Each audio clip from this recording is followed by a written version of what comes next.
will face a shortfall of 85 million skilled workers across several different sectors. Imagine the challenge this will pose if the hospitality sector were affected, because it relies a lot on skilled workers. So to lead this next topic, the future of workforce, empowering talent, leadership, and inclusion, we couldn't think of anyone better than a Dutch hospitality veteran who founded the boutique consultancy Start Reverse after taking on leadership roles at Crown Plaza, Marriott, and Hilton. His award-winning framework designs a brand's desired experience first and then reverse engineers culture, service standards, and learning. He has distilled the method into the business book, Start Reverse, and a global keynote portfolio. Please welcome Andre Wiringa, founder and CEO of Start Reverse. Thank you. Wow, what a welcome. And Shalom Alaikum, thank you for joining us on this super, super important topic, engagement of the workforce of the future. And I was asked to share a few takeouts from our masterclass Sunday, which we did on how engagement, culture, and leadership drive brand and property value. And a few, I think, key statistics to share would be relevant. 28% of the workforce in Saudi Arabia is engaged on the job, which is higher than our global average. At the same time, it's still 72% who is either disengaged or actively disengaged, which is an opportunity for leadership. Sometimes it's cultural, but sometimes also how we lead. And to be fair, 50% of the workforce don't leave the companies they work for, they leave their leader. And if you look at leadership, hard statistics, 70% of leaders think they're super inspiring, whereby 82% of their teams fundamentally disagree. So that's an interesting statistic. This is a super important, relevant topic close to my heart. And for our fellow panel members, can I please invite to the stage Amir Golbarg, Senior Vice President, Middle East and Africa, Minor International, Aseem Kapoor, CEO of ARC People Solutions, Benoît-Etienne Domenget, CEO Sommet Education, and Muin Serhan, CEO Amir Hospitality. Please welcome. Thank you, gentlemen.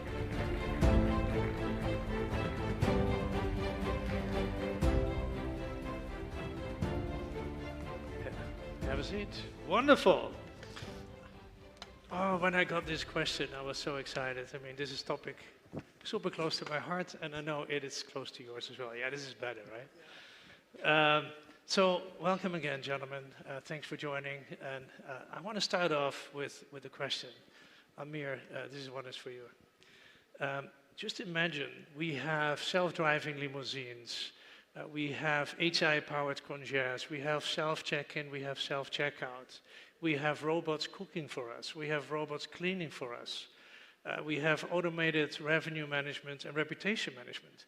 So, and so on. So if we talk about the workforce of the future, will we still have people, or it will just be robots and automation? You know, this is probably one of the questions I'm the most passionate about, because this is the most relevant question being asked in today's world.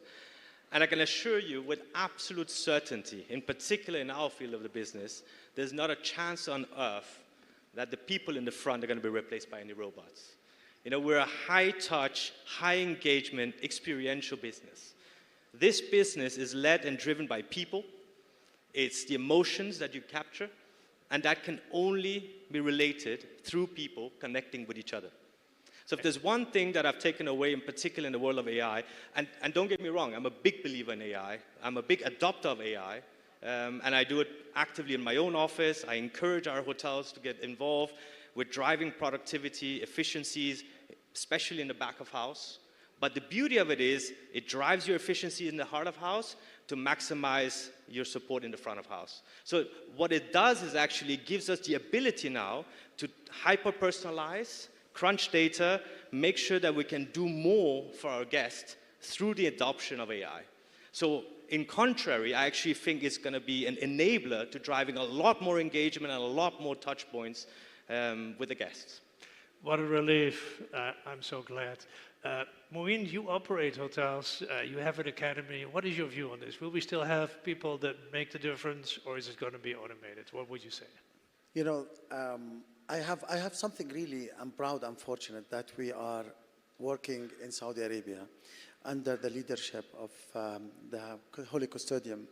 And now when you have a prince of an area where we're operating, Asir, with us here supervising exactly the human, and where are we going in a hospitality side in a very high developing area in the kingdom. Prince Turkey, which is we all share for him a high graduate from our side.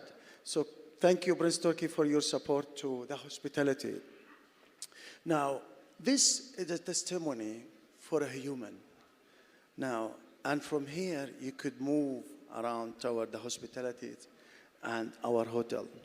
Now, whatever we do in II, and I agree with Amir, we do things which can really enhance the way how we deliver, but services and more efficient, I would say. But the human aspects has to be there.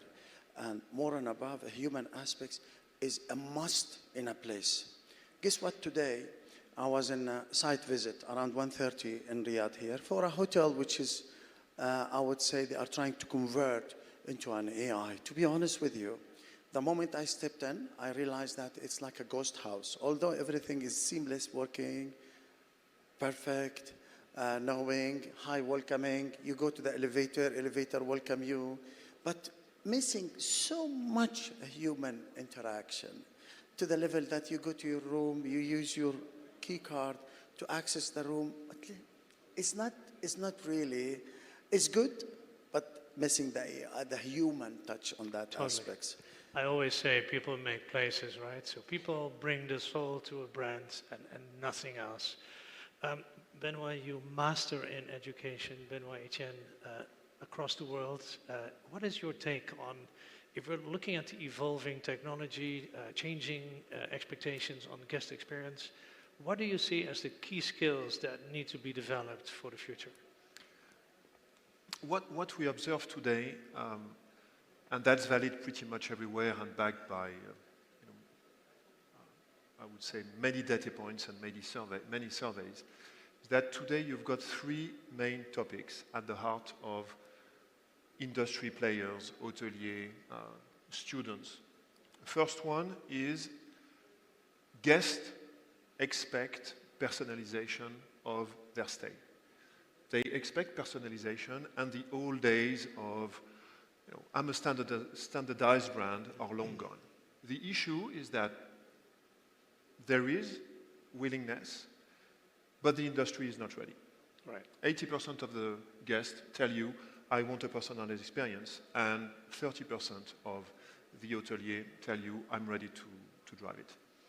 Second one, you've alluded to it, the evolution of technologies and digitalization of the entire value chain and the entire journey. Exactly the same there. 70% of the hoteliers say, we know that this is going to disrupt our business, though only 30% say, I'm ready for it. And the last one is obviously everything pertaining to ESG, sustainability, and there you've got exactly the same ratio. So basically what I'm saying is that on personalization of the stay, digitalization of the journey, and ESG consciousness, there is a common understanding and a common alignment between customers and industry, that those are the three essential pillars to focus on, and there is an overall consensus that no one is really ready. And I mean, we are talking about skill gap, and this is obviously the kind of skill gap that we, as education player, we try to fill in. That's why you're here. Aseem, you and I go back, we work together already like 12, 13 years, and we've seen leaders, both you and me, that make or break the difference. If we talk about engaging the workforce of the future, what do you see are traits, characteristics of really an inspiring, successful, leading personality? What would you say? I think first for me, the future workforce will definitely not be what it is today. We will see an evolution in it, mainly because of the fact that the workplace is changing itself, the customer requirements, the expectations are changing, and this will change. And whilst we will have a huge amount of impact of technology in terms of how it is, and this is something we should not, I feel, burrow our heads in the sand with, kind of a thing, right? Technology is coming, technology is going to change stuff, the way we do it. How we as an industry position ourselves to actually accept, support, and bring about change which is relevant, and not just do technology for the sake of technology. I think that's where the difference will come. Because in many cases, I still feel we look at technology as buzzwords. AI is a buzzword, right? How it can get integrated is an amazing thing to talk about, perhaps on panels and forums, but are we really being disruptive in the way we deliver personalized guest experiences? Because like Benoît said, I think it's going to go from personalization to hyper-personalization, Right. and that's where technology will play that role, but it's up to us how we adopt it, so that, to Muin's point, we don't lose the human centricity in that guest experience, yet use technology to enhance and kind of, amplify that experience. Leaders will play a huge, huge role in it, right, I feel, because I think the generation, which is now, I think we've gone beyond from Gen X to now Gen Alpha, which is going to be into the workforce very soon as well. They think different, right? I mean, they think technology already in a very, very positive manner. Let's talk about that for a moment. Yes. Because we talk, 75% of the global workforce currently is Gen X, Gen Z, and Correct. the Alpha generation Correct. is joining. So that's massive. Correct. And they think differently, they breathe differently, they act differently. I heard somebody say today they don't work. Well, I think they do work and really work very hard, but in a different way. Correct. But this is what I was saying, that leaders, I think, will play such a critical role for it, because if the leaders do not create that environment where people can adopt and be more successful with using technology in the right way, we will always face a challenge, and it will impact the guest at the front, right? Exactly. Benoît-Etienne, you wanted to respond? Sorry, Yeah, I'll and come to you. Don't get me wrong, I don't want to sound nor arrogant or in any respect, but I think collectively as an industry, it seems that we never learn from the past. 20 years ago, I was in the business, and we've experienced it. Many of the rooms have experienced it. It was the first digital revolution of that industry, with the online travel agencies, instant booking, no more phone calls, websites, shorter. And we said that's going to be tremendous, because thanks to that, we are going to be able to go faster on elements of the journey which are probably less interesting, less meaningful for the guest, and we can concentrate on the true interaction. 25 years later, we are having exactly the same discussion. Exactly. So it seems that we never really learned from the past, and maybe from the mistakes. And if I've got personally a wish, is that this time we really leverage those technological advantages to really make sure that we increase value, not just for the sake of the P&L of the hotel owners and the hotel operators, which is nice and sweet. My bonus is also based on bottom line. But ultimately that we do it for the benefit of the guest and the employees, to make sure that you leverage AI in optimizing revenue management, to make sure that you optimize AI in what can be automated in the business, but not on what makes the real difference, which is the personal relationship with the guest. Exactly. And I see you both want to respond, gentlemen. Muin, you were first. Yeah, I was just commenting on what Aseem was saying, and I totally agree. I mean, there is a huge synergies has to come in the relation of AI as well as the generation coming forward. Most important now, we're tackling, I'm from the 70 ages. You're young. I'm young, I know. So of this generation now, we have anticipation for the way how things needs to be done. Now the generation or the workforce who basically comes and work for us, they are coming in an age that, to be honest with you, I mean, a couple of years back, I was finding this very awkward.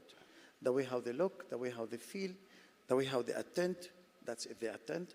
So this type of things needs to be also considered toward the life of the human talents in right. our operations.